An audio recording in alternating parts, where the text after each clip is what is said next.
ఉండకుండా కేవలం వారి పిల్లల యొక్క ఓట్స్ కూడా ఉంటాయి. అటువంటి వారు ఖచ్చితంగా ఈ యొక్క ఫామ్ కూడా నింపి ఇవ్వాలి. ఒకవేళ 2002లో వాళ్ళ నాన్న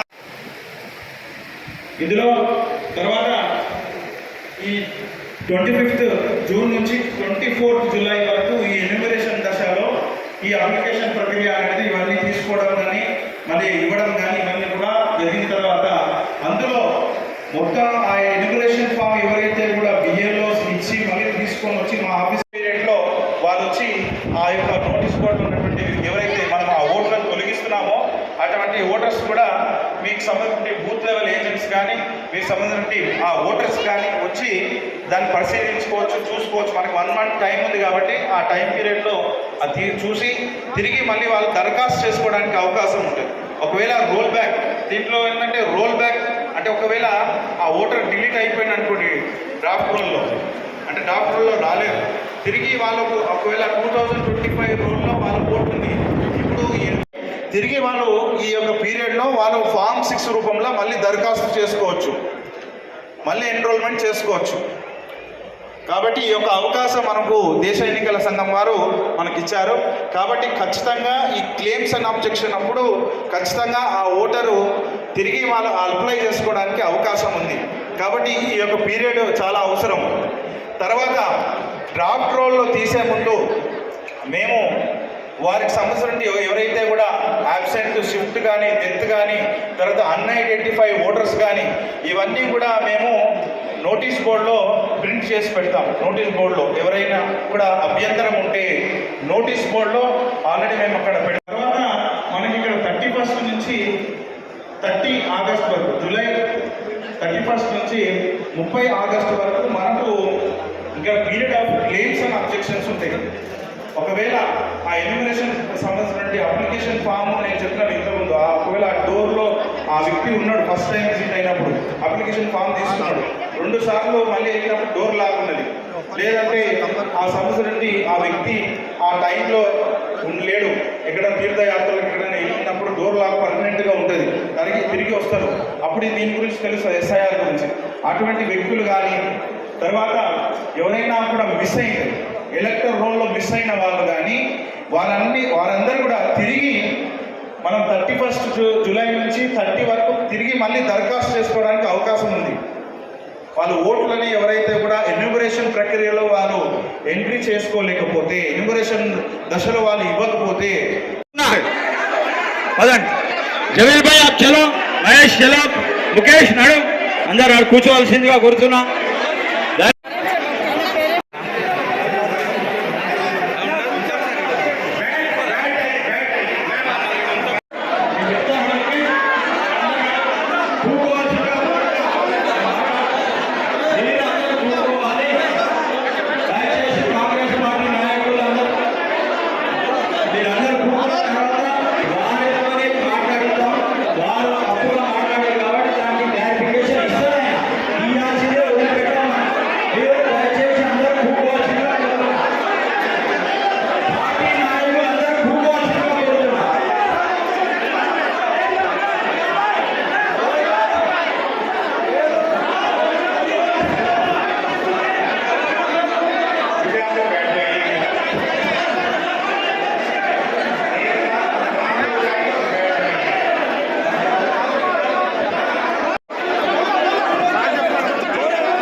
नहीं है, पॉलिटिकल स्टेटमेंट्स आप दे सकते, हमारे को इतराज नहीं है। हम उसको रिप्लाई दिए कि जो बीएलओ गलती करता है, कोई पार्टी को सपोर्ट करे तो हम जरूर एक्शन लेंगे बोल के यह सब बता दिया है। आप और या कुछ होने बोले तो नहीं हो सकता भी। करने के बाद उसके साथ कोई डॉक्यूमेंट लगाने का जरूरत नहीं। ओके, अभी जब क्लेम्स एंड ऑब्जेक्शंस रहता जब भी लगाना पड़ेगा। अभी एग्जामिनेशन के फॉर्म के साथ आप फिलअप करके जो भी डिटेल्स है फिलअप करके देने के बाद उसके साथ कुछ अटैचमेंट ये डॉक्यूमेंट अटैच करने का सबमिट नहीं है अभी। Thank you sir.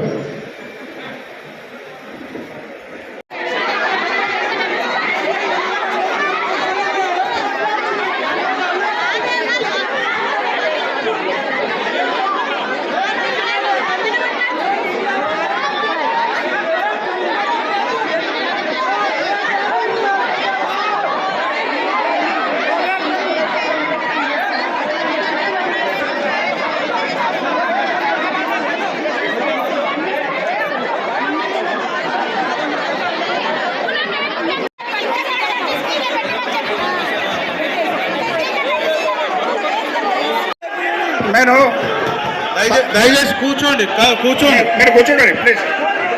అందరూ మన కాంగ్రెస్ నాయకులు అందరూ దయచేసి కూకోవాలి. క్రమశిక్షణకు మారు పేరు మనము అనవసరమైన వెళ్ళి చేయదు. దయచేసి కాంగ్రెస్ నాయకులు అందరూ కూడా కూకోవాలి. మనం మాట్లాడతాం. కూర్చోండి. మీరందరూ కూడా కూకోవాల్సిందిగా కోరుతున్నాం. లేదు మనం క్రమశిక్షణకు ఉండాలి. మీరందరూ కూకోవాల్సిందిగా కోరుతున్నాం. అందరూ కూడా కూకోవాల్సిందిగా కోరుతున్నా. మీరందరూ మీరందరూ కూడా కూకోవాలి. వాళ్ళు ఏదో అనవసరమైన డిస్టర్బెన్స్ క్రియేట్ చేయాలని చేస్తారు తప్ప కాంగ్రెస్ పార్టీ నాయకులందరూ కూడా కూకోవాల్సిందిగా కోరుతున్నా.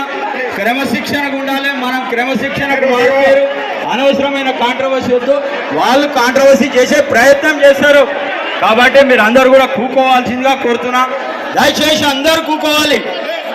కాంగ్రెస్ పార్టీ నాయకులు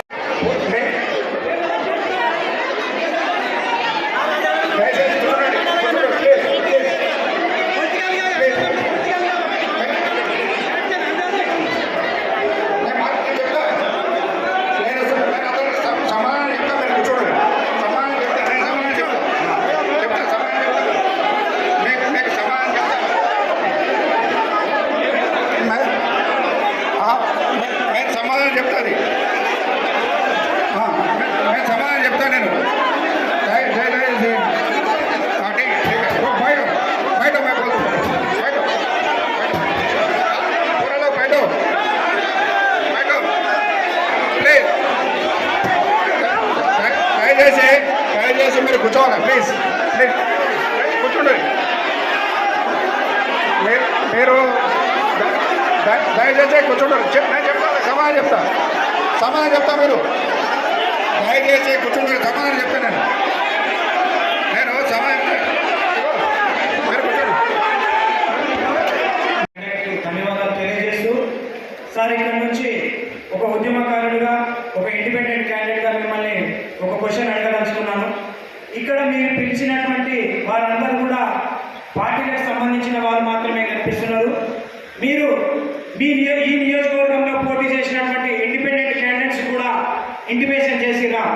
ఎందుకోసం అంటే రాజ్యాంగపరంగా జరుగుతున్నటువంటి ఈ హక్కే రేపు శాసనాలకు పంపించడానికి మంచి వ్యక్తులకు అవకాశం ఉన్నది కాబట్టి ఇండిపెండెంట్ క్యాండిడేట్స్కి మరి స్వచ్ఛందంగా వాళ్ళు కూడా వచ్చి ఈ ఎస్ఐఆర్ మీటింగ్లో కండక్ట్ చేయగలిగితే ప్రజల దగ్గరికి స్వచ్ఛమైన సమాచారం పోతుందని ఆశిస్తూ మరి మైగ్రెంట్ పీపుల్సే ఇక్కడ ఎక్కువ ఉన్నారు కాబట్టి మైగ్రెంట్ పీపుల్స్ 6 నెలల లోపల ఉంటే గైడ్లైన్ ప్రకారం మనకు ఓటు హక్కు ఇచ్చే అవకాశం ఉన్నది కాబట్టి మరి 6 నెలలు లేకుండా 5 నెలలు 3 నెలలు డంపింగ్ అయి ఉండి ఈ ఓటర్ కార్డు తీసుకుంటే దాని విషయంలో కొంచెం క్లారిటీగా తీసుకొని ఆయన డిస్పెండ్ చేసినట్టుగా అంటే తొలగించే విధంగా చూడాలని కోరుకుంటూ మరి అదేవిధంగా ఒకటే ఇంట్లో ఇప్పుడు ఇంతకుముందు చెప్పినట్టుగా ఒకటే ఇంట్లో ఉన్నటువంటి వ్యక్తులు వాళ్ళ కుటుంబం కాకుండా వేరే వాళ్ళు ఉన్నప్పుడు పూర్తి స్థాయిలో సమగ్ర విచారణ చేసి అది తొలగించే విధంగా చూడాలని కోరుకుంటూ